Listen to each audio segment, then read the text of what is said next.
بسم اللہ الرحمن الرحیم۔ السلام علیکم ورحمۃ اللہ وبرکاتہ۔ عابد راضی چینل کی طرف سے آج میں آپ کو بتاؤں گا کہ قبر میں آپ کو کون کون سے ایسے عمل ہیں جو آپ کریں دنیا میں تو قبر میں آپ کے کام آئیں گے۔ اس سے پہلے میں اپنے تمام دوستوں سے کہوں گا کہ اس چینل کو آپ سبسکرائب کریں، بیل آئیکن پہ کلک کریں تاکہ ڈیلی ویڈیو آپ لوگوں تک پہنچ سکے۔ قبر میں کام آنے والے 7 اعمال ایسے ہیں جو آپ کے قبر میں آپ کے کام آئیں گے۔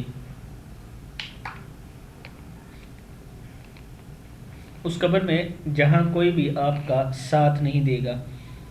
نبی اکرم صلی اللہ علیہ وسلم نے ارشاد فرمایا، انسان کے مرنے کے بعد 7 اعمال اجر جاری رہتا ہے، 7 اعمال کا اجر جاری رہتا ہے جبکہ انسان اپنی قبر میں ہوتا ہے۔ وہ اعمال کون سے ہیں؟ کسی کو علم سکھانا، آپ کسی کو علم سکھاتے ہیں، اس کا ثواب آپ کو ملتا رہتا ہے۔ وہ علم جو آگے چلتا رہتا ہے وہ آگے کسی کو سکھائے گا، وہ آگے اس طرح۔ نہر کھود کر پانی جاری کروایا ہو، مطلب نہر کھود کر یا کنواں کھود کر پانی جاری کروایا ہو، اس کا بہت زیادہ ثواب ہے، اور جب تک یہ پانی اس نہر میں چلتا رہے گا آپ کو ثواب ملتا رہے گا۔ پانی کا کنواں بنوانا کہ اس میں سے لوگ پانی پئیں، اور جب تک یہ پانی پیتے رہیں گے آپ کو تا قیامت بے شک یہ چلتا رہے، آپ کو اس کا ثواب ملتا رہے گا۔ درخت لگایا ہو، اس کا ثواب آپ کو ملتا رہے گا۔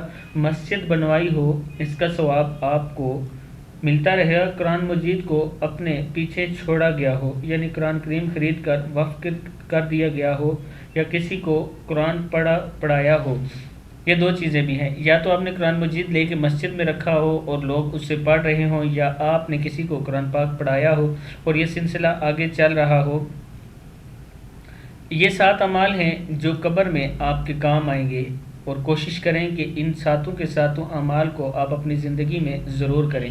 ضروری نہیں کہ پوری مسجد آپ نے بنوانی ہے یا پوری نہر آپ نے بنوانی ہے، پورا کنواں، بلکہ جب یہ ایسے کام ہو رہے ہوں تو اس میں اپنا حصہ ضرور ڈال دیا کریں، بے شک ایک اینٹ ہی لے کر لگا دیا کریں، اس کا بھی اجر اور ثواب آپ کو ملتا رہے گا۔ امید ہے کہ اس ویڈیو سے آپ کو سمجھ بھی آئی ہوگی اور آپ اس سے فائدہ حاصل کریں گے انشاءاللہ۔ تو نیکسٹ ویڈیو کے ساتھ میں حاضر ہوں گا، آپ نے اس ویڈیو کو آگے شیئر ضرور کرنا ہے۔ السلام علیکم ورحمۃ اللہ وبرکاتہ۔